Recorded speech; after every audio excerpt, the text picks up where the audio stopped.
Hey guys, welcome back to JDMods. Today we are showing off our brand new project car. This is a 1987 Toyota Supra. It's a left-hand drive Canadian model, and it is the turbo manual version, which is why I am so excited. So of course it has the 7M GTE and the R154 transmission, and it's left-hand drive. So it's kind of the best of the best. It is an 87, so it's the pre-facelift, which is fine by me. So let's go ahead and take a walk around the car. Okay, so first we'll talk about the body. I basically bought this car sight unseen and had it delivered to me. So I didn't get to see the body first, but overall I'm happy about it. I'm going to be repairing all the spots anyway. So first, the most obvious, we have a crack right here in the bumper with the paint chipping.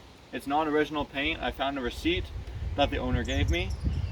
It was painted in 2003, the OEM color, but as you can see, it needs a bit of work.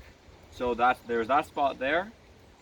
Moving along the side, it looks like we have some body work to do under the trim piece as it's pushing it out, likely a little rust bubble underneath this plastic trim piece.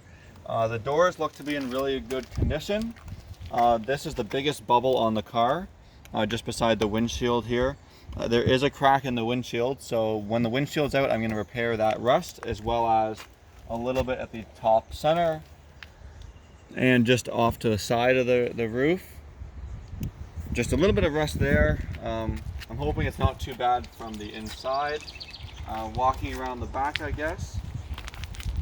The quarters look to be in really good condition, actually. They seem decently solid, so that makes me happy. And it sounds like they're all metal, not Bondo.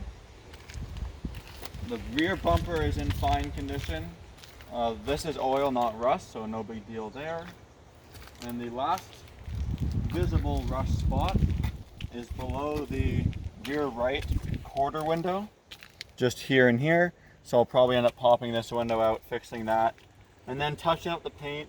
I don't really want to repaint the whole car because the paint's actually not that bad, and I'm kind of digging this color for the Supra.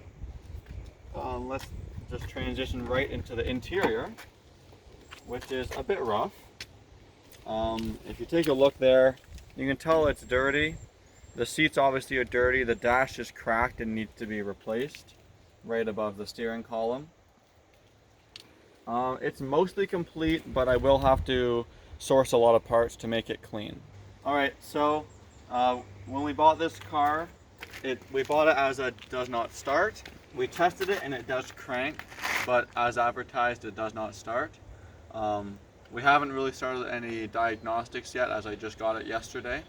So we're gonna probably make a video about that, get the engine running, fill up the tires, and then just make one video of the body and then engine and interior, go from there. So let's go ahead and pop the hood and we will take a look at the engine bay. I haven't mentioned yet, but also the underside is in really, really good condition. I think it was oil sprayed multiple times in its life. The hood shocks work, but they're kind of old, so I'm going to hold the hood. So as you can see, we have a 7M GTE for the turbocharged version of this car. I don't know much about the 7M motors. We've always had the JZ motors. Of course, that's kind of expensive to do nowadays, so I'm probably going to be learning a lot about the 7M GTE because it's going to be staying. I do have the fancy, I don't know anything about Supras, but I do have the fancy adjustable suspension. It's probably garbage and doesn't work anymore, but it is there. The engine bay is really dirty.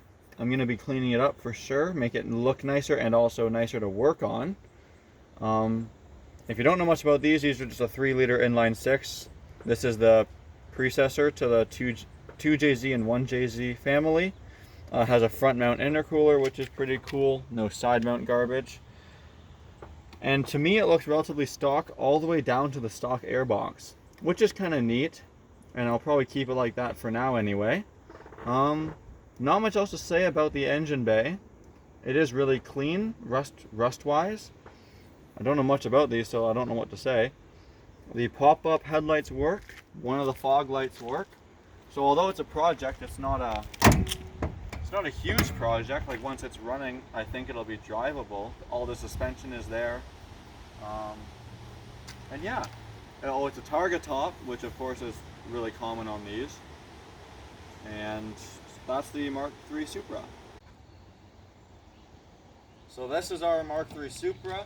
We're pretty excited to do a build series on it once the MR2 content is done.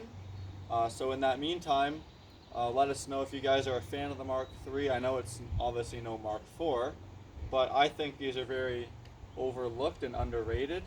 I think they can look very good, even lowered a little bit with a bit like a lip and some wheels, and they're quite quick. I researched it in the 0-60 to 6.4 seconds in this state without touching any turbo stuff.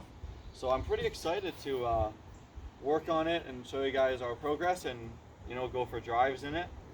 If anyone knows anything about these that's worth sharing, let us know in the description down below.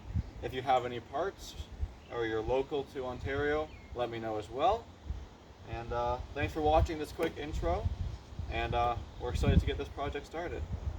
Thanks for watching. Please like, comment, and subscribe.